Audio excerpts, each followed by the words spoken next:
If there's one thing that you could do better, what would it be and why? Welcome to episode 10 of Better PR Now. Today we're joined by Jered Martin, co-founder of OnePitch. OnePitch, a Southern California startup, holds the promise of making life a whole lot better for both journalists and publicists. Let's find out how. We're really excited to have with us Jered Martin. He's got a fascinating history, and he's involved right now in a startup that has a lot of promise to make life better for both publicists and journalists. Before we get into that, though, I'd like to find out some more about Jered's background and bring us up to speed on how he got to where he is today. So, Jered, welcome to the podcast. Mark, thank you very much. It's a pleasure to be on here, and I really am excited to chat about not so much myself, but a lot more about OnePitch, and of course, kind of educate some folks about the issues we're seeing and know that a lot of people are experiencing in communications and public relations. Absolutely. In general. So let's go back to the beginning. You grew up in Orange County, beach kid, I guess. Grew up surfing? Yeah, you nailed it on the head. I didn't necessarily grow up at the beach per se. But my childhood definitely revolved a lot around going to the beach and essentially just kind of being outdoors and being an active kid. I was probably one of the few that never wanted to be inside and play video games. I was always outdoors, like you said, either at the beach or in the front of my house kicking the soccer ball or playing hockey in the street or something like that. So it's definitely something that I take pride in, especially when I see kids nowadays and they're kind of glued to their phone or glued to a gaming console or something like that, you know? Excellent. So you grew up in the land of gracious living. You went to Cal State Long Beach, where you majored in communications and marketing, and then you went to work. And I'm going to skip over some things, but at one point you ended up working as an operations chief for Byte San Diego before you moved into the current role that you have as co-founder of OnePitch along with Beck Bamberger. Can you fill in the details for us? Yeah, absolutely. So as you mentioned, I did graduate from Long Beach. I got a BA in communication studies with a minor in marketing. And that essentially kind of started my journey from Orange County down to San Diego. And I was fortunate enough to get connected with Beck in late 2013.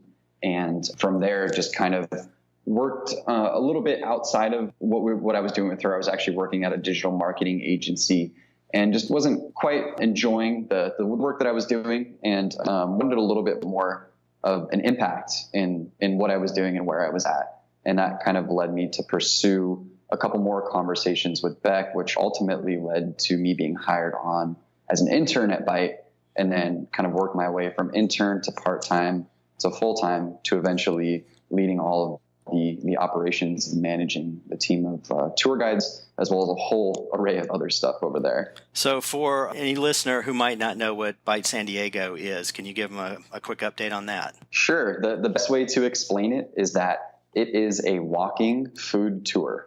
And to even go further than there, it's basically a city tour with history. And along the way, you're stopping at local restaurants, you're getting little bites of food from them and learning more about the cuisine that they serve. And the whole idea is that it's for locals or people who are visiting to just learn more about the area and enjoy some good food along the way. That sounds awesome. Sounds potentially fattening too. Sign me up. Well, when you've got about 6 to 7 different places that you're going to within a 3 to 4 hour period, you can imagine by the 5th or 6th, you're starting to get a little full there. So you obviously have been interested in communication for a long time. You majored in it. What was it that drew you to working in communication to begin with?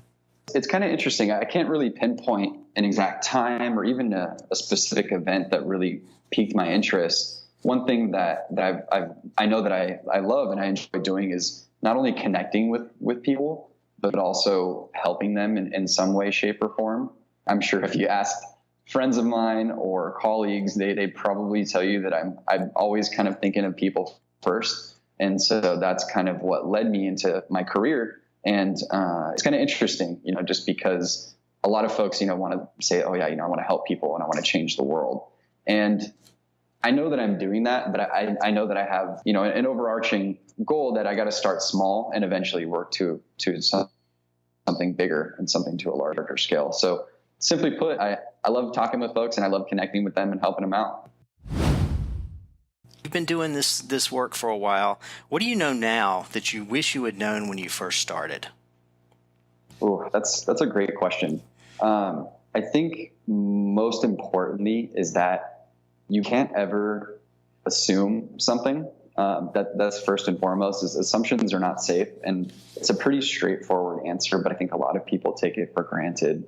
And one of the specifics that I really think about is just communicating with folks digitally and how much gets lost in translation.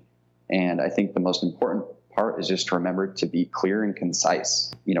With all the technology that we have and the different mediums of communication, I think a lot of times we kind of get caught up in assuming people know how to do something or understand something because we do. And that's not always the case. And I think, not only being patient and making sure that if somebody doesn't understand something, that you are being, more articulate and explaining it in a way that they understand is really important. Because again, it's good when you're on the same page, but it just helps the whole process flow better, from beginning to end. And really, I think people appreciate when you're willing to take a moment just to make sure that they get it and understand exactly what you're explaining. Yeah, absolutely. And I tell you what, with a lot of the communication tools that we use now, whether it's email or text, you miss the nonverbals, you miss the inflection of the voice, and it's really easy to misinterpret what somebody means. So it is really important to be paying attention to that, and as you said, not to make assumptions. That actually reminds me of, I don't know if you've ever read the book, The Four Agreements. One of the agreements is don't assume anything. If you're not sure, if somebody didn't tell you exactly what they mean, don't assume that you do. So that's terrific advice. Not to elaborate further, I was just going to mention the four agreements is something that my boss, Rebecca Bamberger, she's very big on and is constant kind of reminding us. So it's funny, as soon as you mentioned that, I had a little light bulb go off, and I'm like, yep, I know exactly what you're talking about. That's awesome. So as you've been practicing communications, you've seen people do it really well, and you've probably seen people do it not so well. What's one of the smartest things that you've ever seen somebody do? One of the smartest communication, public relations, or marketing moves that really stands out for you? One example that I always go back on, and I would say this is definitely a really great brainstorm campaign that was developed. I believe it was by Burger King, and they tapped into the Google Home and Alexa with a commercial that they put out. And it essentially, I don't remember the specifics, but I recall that it kind of, as soon as the commercial came on, it actually caused, if you had one of those devices in your room, to respond. And it was kind of a joke, and people ended up getting really upset about it. But again, to me, just leveraging technology is so important. And especially when you have something new that people aren't quite familiar with, or they maybe are not completely comfortable using, and really kind of not pressuring them, but kind of nudging them in that direction. I thought that was just genius. And I would love for us to be able to do that with OnePitch, something that I recall again that I thought was just ingenious on their team side, and again use technology to essentially promote something that they were trying to get people to order. I believe it was like for a sandwich or something like that. But that was really cool to see, and really cool to kind of follow along as you heard feedback from people that were both favorable and unfavorable of how it was affecting their time inside their house or at their office. It's a very creative approach. So what was your reaction to it? Was it a positive reaction or a negative reaction? I thought it was genius. I don't own a smart home device, so I wasn't one of the ones who fell victim to having it go off when the commercial went off. But for me, having my background in marketing, one thing that I've really been very interested in is advertising and ways that we can not necessarily trick somebody, but essentially get them to ask themselves something that they maybe would have not before, or maybe wouldn't have thought of. Yeah. And to me, that was just a great way, again, to leverage technology to, essentially kind of ask a question, or to kind of, again, push somebody forward to doing something they maybe wouldn't have considered doing. Absolutely. Before. And it becomes discussion worthy. So, if you have that experience, you're probably going to tell somebody about it, and you're probably going to tell them on a social platform. So now the brand starts to get some traction that, hey, did you hear about this thing? One that struck me in a similar vein, and which I thought was pretty clever this week. I don't know if you've watched the Netflix series Stranger Things. They did a home screen takeover with the Mashable.com website where once you're on the site for about 10 seconds, the whole thing goes dark gray and all the images and text flips upside down so that you're in the upside down, which is part of the story, the ongoing storyline there, which I thought was really clever, but not annoying. They gave you a button you could click to get out of it, and if you didn't, it would revert back to the original pretty quickly. But I thought super clever. So, what advice would you give to CEOs or other business leaders to help improve their communication programs? I would say first and foremost that having some type of internal messaging tool is super helpful. And one of the reasons I mention that is because, for example, my team uses Slack, and my boss, Rebecca, is on Slack. My interns are on Slack. I'm on Slack. And it's just a great way to keep everyone on the same page. If it's a phone call that we got up of, you can just quickly throw in a little note there, and everybody is now caught up. It doesn't need to have a formal meeting. We don't need to send out an email or anything like that. It's just very quick, easy, and to the point. And I think the reason, more so to your question, why CEOs should adopt something like this is because sometimes they kind of get lost in the mix of things, or they're a little more removed than most folks, especially when you're at that level. And so it's helpful to stay in the know, especially like with where I'm at, where I'm reporting everything that's going on to my CEO and founder, but then ultimately she's still making decisions based off of that stuff. So without an internal messaging, I'm not able to reach her when she's in New York, or if she's in Mumbai traveling for a couple of weeks. So it's kind of great just to be able to have a tool that's a little bit quicker than email, for example, but again, can just easily get everyone on the same page with just a simple message. Oh, that's wonderful. How often do you meet with your boss face to face if she's traveling so much, and how important is the in-person communication? In person is key, and it goes back especially to your point about the nonverbals and being able to kind of pick up on that. I meet with my boss at least twice a week in person when she's in town. Typically, we're meeting on Mondays, and we do kind of our one-on-one internal, let's kind of gather what's going on with the company and what we're going to be focusing on for the next week or so. And then we actually have a secondary meeting where we bring in more team members. And that's more so like the nitty gritty as far as like, what are our numbers at? How is, advertising performing, so on and so forth. So I think definitely at least once a week is really helpful to have that face to face. Again, just because, you have so many things going on, especially at a startup, that you may forget to mention something, or, you may see somebody and that might remind you of, oh, okay, I need to, talk to you about this, or, hey, I wanted to share this with you, and I didn't necessarily think it needed to be sent in an email or, sent in some other form. So again, I would definitely say that face-to-face communication is really important. And from a morale standpoint, it's also really beneficial just to have that time with your senior level supervisors or with the CEO and founder, again, just because they can be removed from certain things. So to have them a little more available and to be able to bring up, something that's going on with work is super helpful. And one thing I'm really fortunate about is that my CEO is really, really great at being able to provide expertise for work and kind of personal development expertise. I'm sure I'm not the only one in saying that I'm not perfect at my job. I'm not the best that I could be. I know that. I know there's plenty of room for improvement. And so having the time with her is really helpful and beneficial for me to not only build myself as a person, as an individual, as a professional, but also to be able to gain knowledge and insight from her, since she's been in it for so long and has some really great advice and tips to help me kind of better lead my team or to better myself again as an individual. None of us really are. I was going to say none of us are perfect, but none of us are even close to perfect. And that's particularly challenging in public relations and marketing because everything keeps changing. So the way we communicate keeps changing, technology keeps changing, society is changing. And so we should always be in learning mode. It's really refreshing to hear of leaders who are also in mentoring mode.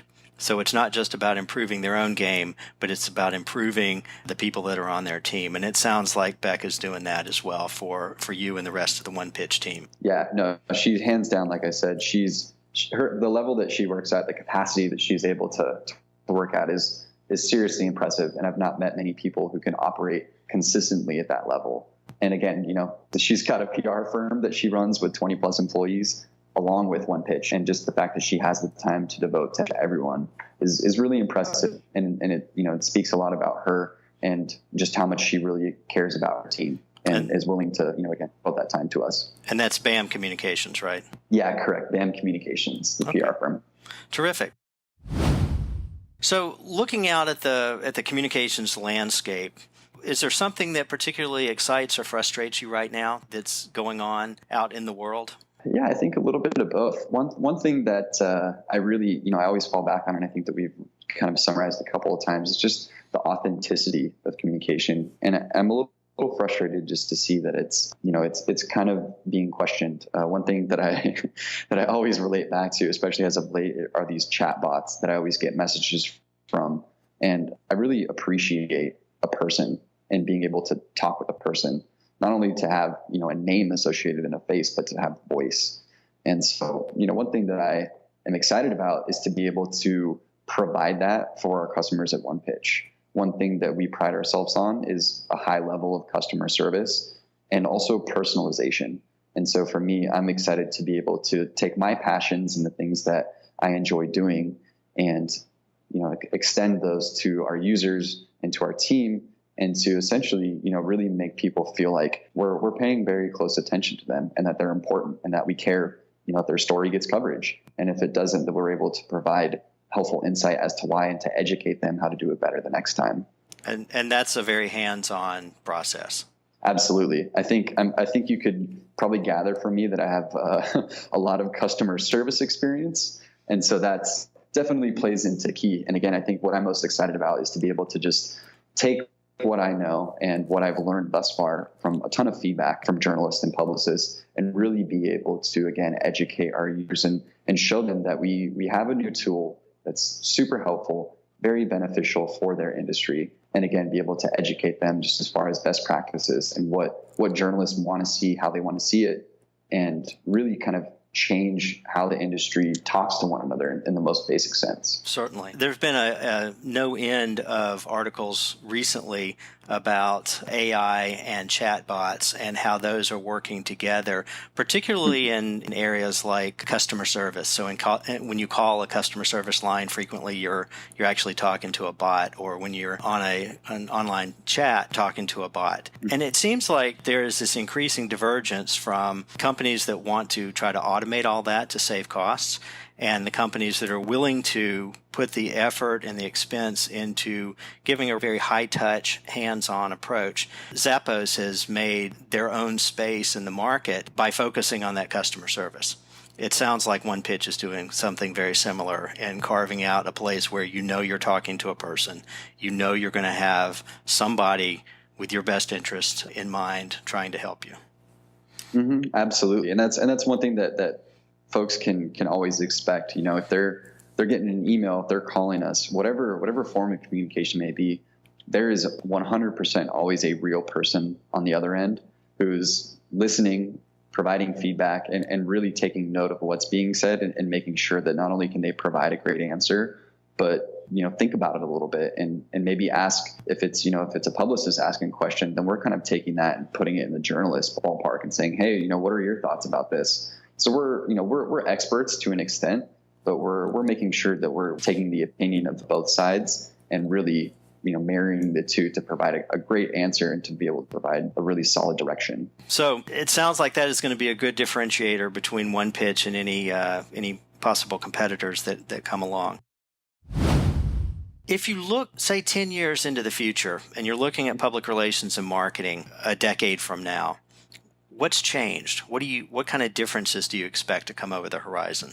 I think we're seeing that change now, and really it's a blend of public relations and marketing. When I went to school, there was very specific differences between the two, and I think now more than ever, the both are becoming one in its own. I know plenty of people that didn't necessarily go to school for public relations or marketing, but one, if not both, are now in their job descriptions. And 2 to 3 years ago, it may not have been.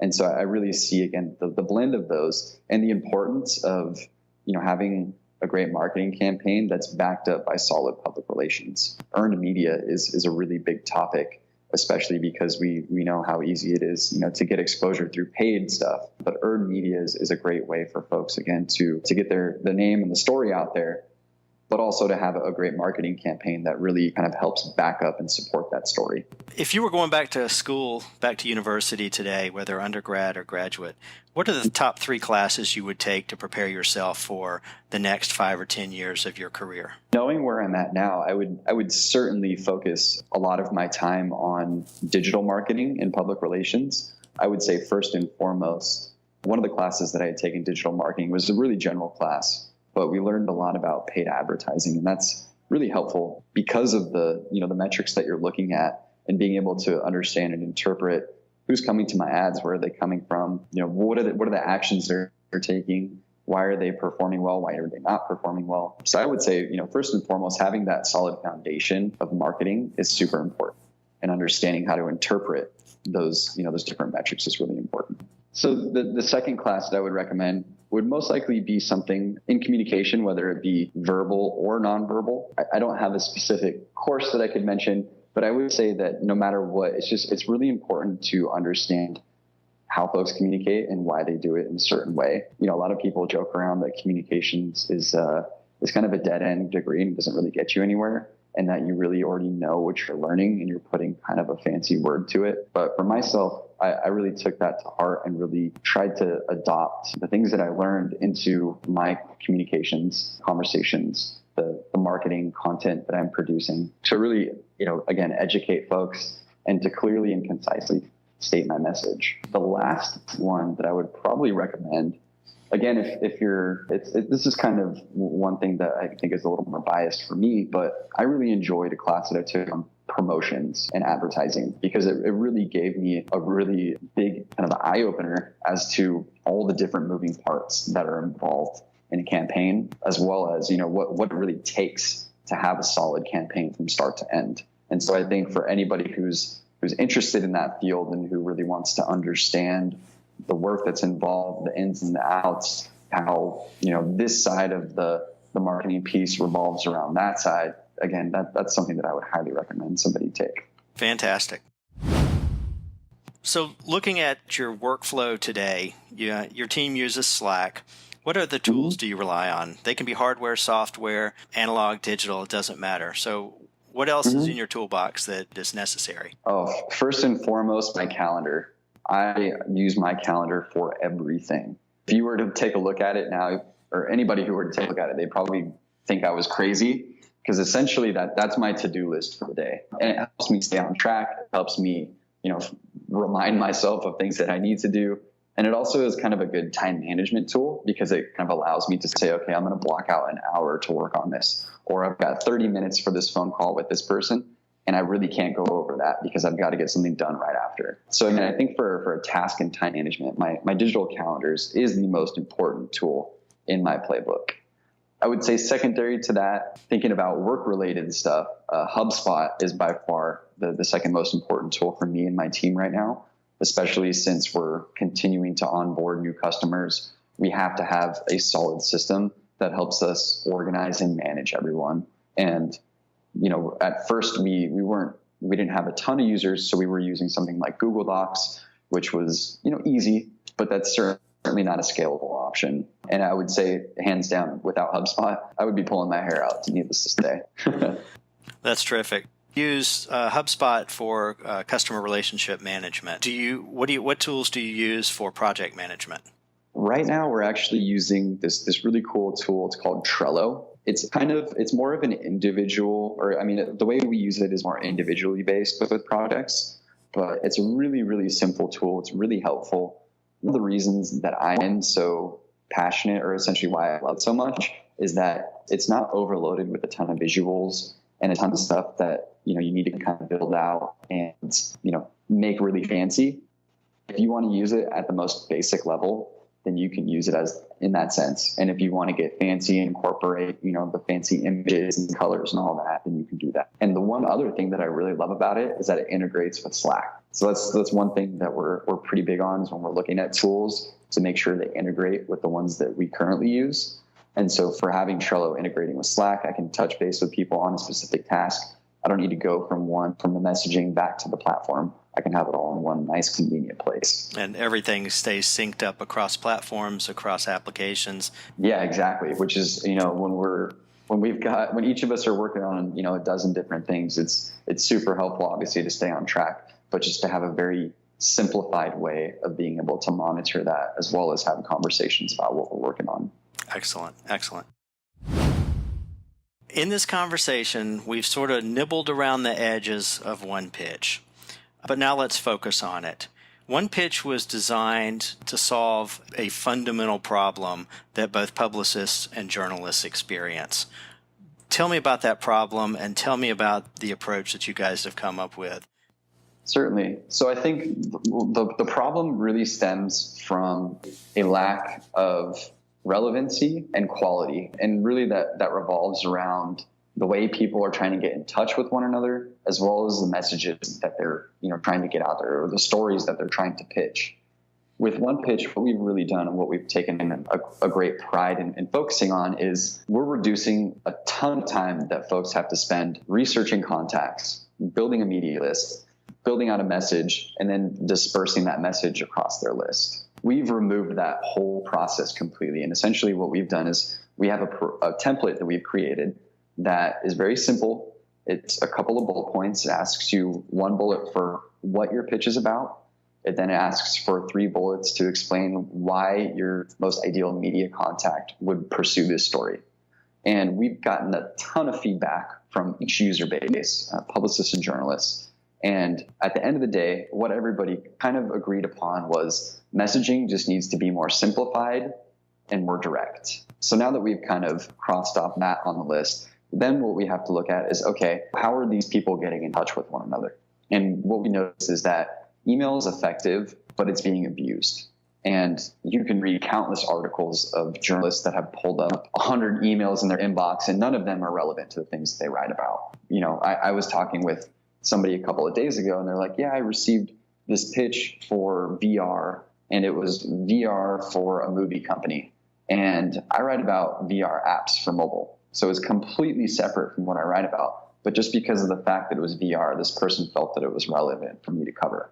And using that example, what we've done is we've really built out a specific categorization process that we're continuing to fine tune, but that in essence really gets as specific as possible for what this pitch is in relation to what a journalist may write about. And what we really focused on for the beta, or at least for the initial launch, is the tech industry, and kind of looked at, okay, what are the most popular industries in the tech industry, and what are the most popular topics that are being talked about in there? And how can we essentially take those and create a mechanism to connect folks? And that's essentially what OnePitch does, is that if you're a publicist, you would go onto the platform, you would upload your pitch, categorize it based on the specific topics and industries that it relates to. Again, you would have your template where you would fill in your bullet points, and then the system does its magic and connects you with the journalists who have also gone on to the platform. And all they've done is just simply said, okay, I cover VR and I cover new products and new services and thought leadership and current events related to VR. So once they've done that and selected their specifics, the publicist has gone in and specified the specifics related to their pitch. If the system finds a match, then it sends them an email that only includes the specific pitches related exactly to what they want to write about or exactly what they've selected within their profile. And the reason that we've kind of gone that route is because we know there's platforms out there that do things similar to this, but they're a little more generalized and they're nowhere near as effective in connecting folks in the most relevant way, or essentially connecting them on the most relevant level. And so that's where we've gone in and said, okay, we're going to reduce the time, and we're also going to make sure that this is as relevant as possible for whoever is receiving that message. It sounds to me like it allows publicists to be able to finely tune and focus their pitches, and for journalists to be able to take back their inboxes. so they're not getting spammed with things that are irrelevant. Exactly. And we can't sit here and say that, to a journalist, you're not going to, you're going to not receive now 100 emails a day, because we can't prevent that from happening. Right. But what we can tell them is you are going to receive at least one email a day that's going to have only the most relevant things that you want to write about. And what we found is that is very enticing for folks. At the end of the day, everybody has relationships. Everybody has people they've worked with that they may prefer for a specific topic or for a specific story that they're writing. But the beauty of OnePitch, again, is that as a journalist, you can sign up and you can expect to receive the most relevant inquiries. You're not going to have an email that's going to essentially have 4 or 5 ones that might be something you're interested, but probably are not quite aligned. And we've gotten some great feedback from folks to essentially either validate that or say, hey, you guys could do a little more fine tuning. So we're definitely looking at the feedback from each user base and really wanting to make sure that we're not only providing a great service, but that it's also working effectively for these folks. It sounds brilliant. So what's the pricing structure for it? So at this time, we're running the beta, which is free for each user base. And we don't plan to implement a paid model until the full launch happens. So I don't necessarily have a price yet for folks. But again, the beta is free, and we're encouraging as many people on each user base, of course, that are more tech focused, to join and to try it out. And as I mentioned, we're constantly asking folks for feedback so that we can look at that and kind of inspire changes on the platform based off what our users are telling us, not just what we think is going to work or be more effective, but we're really listening to folks again and making those changes. And that's the beauty of being able to go on to free service, is to not only utilize it for free, potentially get some opportunities, but to actually have your input and your insight be put to good use. That's quite compelling. So if somebody's interested, whether they're a publicist or a journalist, where do they go to sign up? It's onepitch.co. And once they get to the homepage there's a sign up button they can click, and that will take them into either if they're a journalist or a publicist. Once they go through the sign up on the platform, they can submit a pitch immediately, or if they want to go back at a later time, they can do so. If you're a journalist and you want to go in and sign up, all you have to do is go in, you select your writing interests in your profile, and you never have to go onto the platform again unless you're updating an email or possibly changing those interests. Otherwise, you just, as a journalist, again, you sit back and you just wait for those emails to come in once a day. Wow. So it does some of the work for you. Exactly. Yep. That's another thing that we really pride ourselves on, is not requiring a lot of work from the journalist side. We're really masking the identity. We want to preserve the identity of journalists because we know they don't want to be bombarded with follow-ups and all that nonsense. So what we're really trying to do is make an effective platform that's relevant, but also non-invasive. Right. Again, we're really encouraging folks to hop on there and to use it, provide feedback, invite their friends. We have a really cool referral program that we're working on right now, where we're actually giving away $1,000 a month to anybody who simply shares their referral link with someone. As soon as you share it, you're automatically entered into our sweepstakes. And so it's, a way to not only get people on there, but again, to really show others that, hey, I've used this and it works.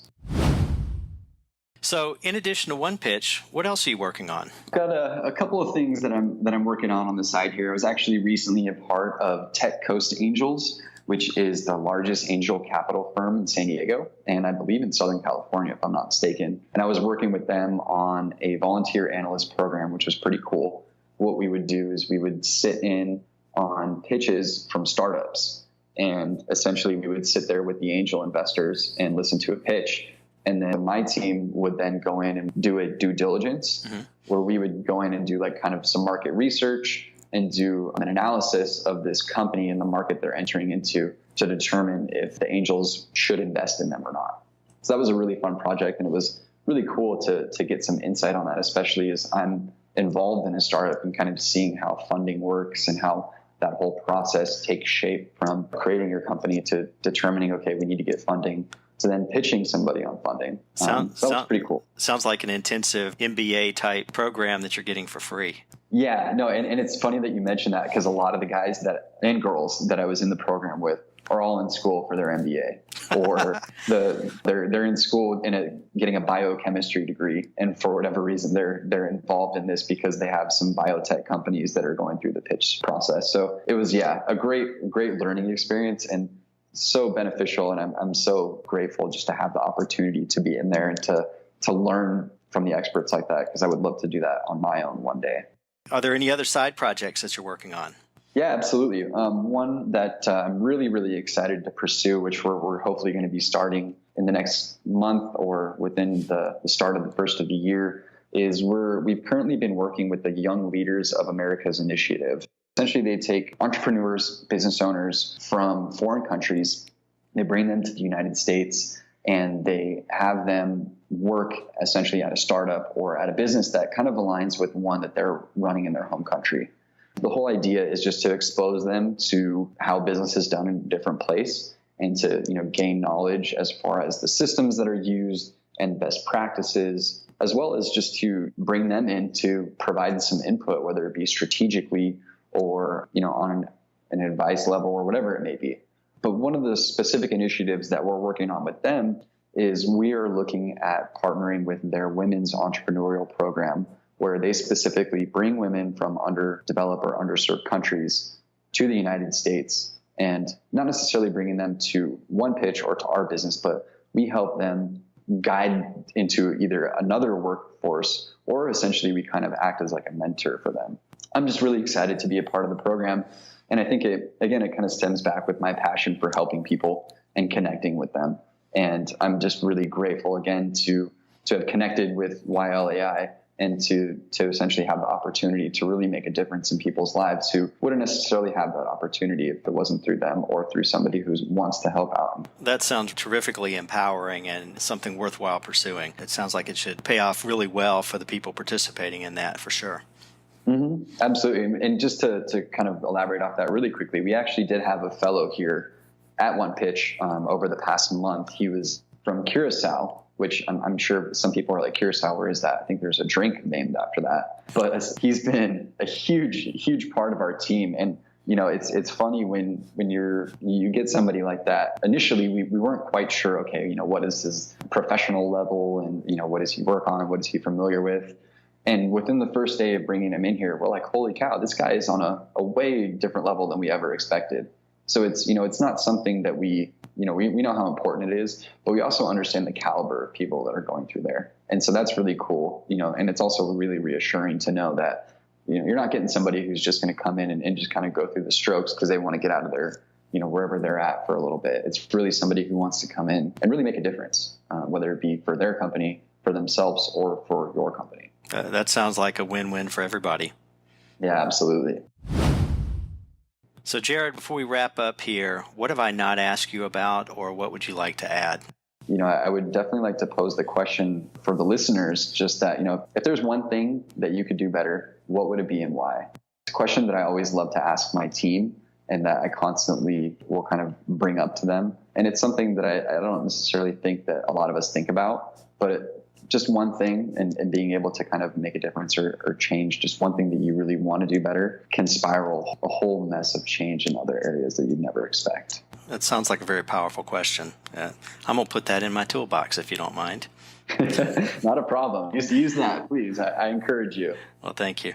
Jered, thanks again for joining us on Better PR Now. Before we sign off, how can listeners get in touch with you? You can follow us on social media. We have OnePitch PR on Twitter, Facebook, Instagram, as well as LinkedIn. If they want to get in touch and learn more about the platform, potentially get some type of demo, or chat with myself or one of our team members, they can always email us at info@onepitch.co. And if folks like hearing my voice and they want to chat with me over the phone, they're always more than welcome to call too. They can use our cool little vanity number here. It's 833-PITCHIN, or quite sure what those numbers translate to. It's 833-748-2446. And again, it's myself or one of our team members who answers that phone. So we're more than happy to help and provide assistance. Fantastic. Jered, thank you so much for spending time with the Better PR Now listeners today. Hope to have you back on later and see how OnePitch is taken off and how it's transforming public relations and journalism. Yeah, it's been my pleasure, Mark. Thanks so much for having me. It's really great to talk with you today, and I'm really looking forward to hopefully coming back and providing you with a ton of great news as well as some great feedback from our users to continue educating the folks who are listening right now. So again, thank you. I appreciate it. And that wraps another episode of Better PR Now. Thank you so much for spending this time with us. I hope you got something useful out of it. If you like the show, please let us know, and most importantly, please tell a friend. See you next time. Take care.